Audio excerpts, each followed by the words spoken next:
আসসালামু আলাইকুম, welcome to Runa cooking house. আশা করছি আল্লাহ রহমতে সবাই ভালো আছেন। আজকে আবারও আরেকটি মজাদার শুটকির রেসিপি নিয়ে চলে আসলাম আপনাদের মাঝে। তো এখানে আমি চাপা শুটকি নিয়েছি 4-5টা, কাঁচামরিচ ফালি, নতুন আলু ফালি করে নিয়েছি, রসুন পেঁয়াজ নিয়েছি, আর নিয়েছি হলুদের গুঁড়া 1 চা চামচ, 1 চা চামচ ধনিয়ার গুঁড়া, 1.5 চা চামচ নিয়েছি মরিচের গুঁড়া, আর 1 চা চামচ নিয়েছি লবণ। কড়াইতে পরিমাণ মতো তেল দিয়ে আমি পেঁয়াজ রসুনগুলো দিয়ে দিলাম। পেঁয়াজটা হালকা একটু ভেজে নিয়ে আমি এখানে আলুগুলো দিয়ে দিব। আলুটা আসলে অপশনাল, এটা ময়মনসিংহের কিংবা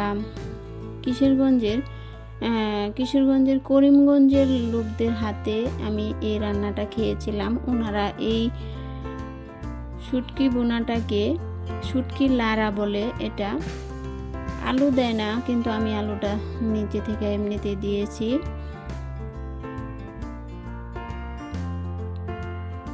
তো আমাদের নরসিংদীতে আমরা ছোট থেকে খেয়ে এসেছি আসলে চিংড়ি মাছ দিয়ে শুটকিটা বোনা করে। এখানে অল্প একটু পানি দিয়ে আমি শুকনো উপকরণগুলো সবগুলো দিয়ে দিলাম।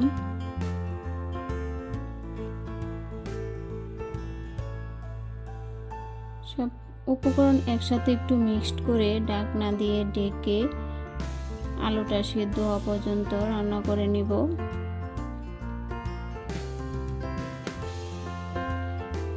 আর এই চাপা শুটকিটা অফিয়া মাছের চাপা শুটকি। আসলে এই শুটকিটা ময়মনসিংহ কিশোরগঞ্জের বেশিরভাগ পাওয়া যায়। আর আমাদের নরসিংদীতে তো পোয়া মাছের শুটকিটা আমার বেশি ভালো লাগে, কিন্তু পোয়া মাছের শুটকিটা আমি পাই না দুর্ভাগ্যবশত। আমি আসলে কিছুটা দূরে থাকি, সেজন্য খুব মিস করি ওই পোয়া মাছের শুটকিটা। তো মাছগুলো ওই পর্যায়ে দিয়ে দিলাম। মশলা আর আলু সব কিছু একটু কষানো হয়ে গেছে ভালোভাবে, তখন আমি মাছগুলো অ্যাড করে নিলাম। আশা করছি ভালো লাগবে। আসলে আমি এই রান্নাটা অনেক দিন আগে থেকেই করি, নিজের খুবই ভালো লাগে, কিন্তু রান্নাটা দিব কি দিব না, কে কি মনে করবেন সেই ভেবেই যাচ্ছিলাম। তো ভাবলাম আমার যেহেতু ভালো লাগে সেই জন্য রেসিপিটা শেয়ার করছি, আশা করছি ভালো লাগবে। তো আমার চ্যানেলটা যারা সাবস্ক্রাইব করেছেন সবাইকে জানাই অসংখ্য অসংখ্য ধন্যবাদ। আর যারা এখনও আমার চ্যানেলটা সাবস্ক্রাইব করেন নাই তাদেরকে বলবো প্লিজ আমার চ্যানেলটা সাবস্ক্রাইব করে দিবেন।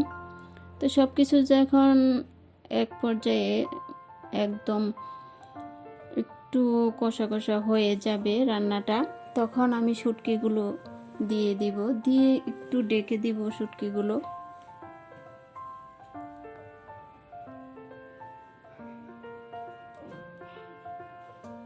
আপনারা বাসায় করে খেয়ে দেখবেন, খুব ভালো লাগে। এই ইয়াটা আমার কাছে খুবই ভালো লাগে, আমি প্রায় বাসায় করি।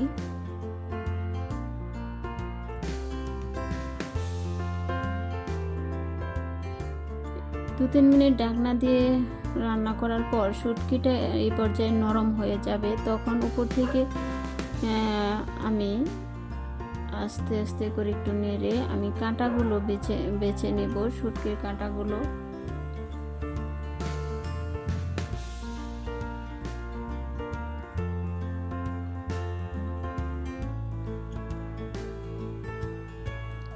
আবারও ঢাকনা দিয়ে একদম নিচে পুরো লেগে যাবে এরকম ভাবে এই শুটকি বোনাটা করতে হবে।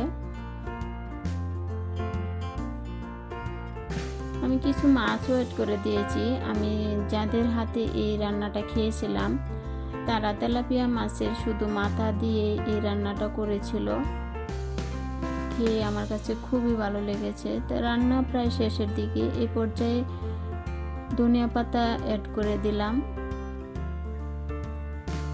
ধনেপাতা দিয়ে ডেকে রেখে দিব 2-3 মিনিটের মতো। রান্না এখন শেষ, আমি নামিয়ে পরিবেশন করে দেখাচ্ছি।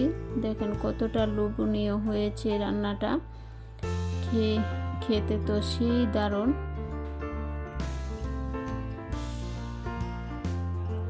তো আবারও যদি আল্লাহ হায়াত ও রিজিক রেখে থাকেন এই দুনিয়াতে, বেঁচে থাকলে আবারও নতুন কোনো রেসিপি নিয়ে চলে আসবো আপনাদের মাঝে।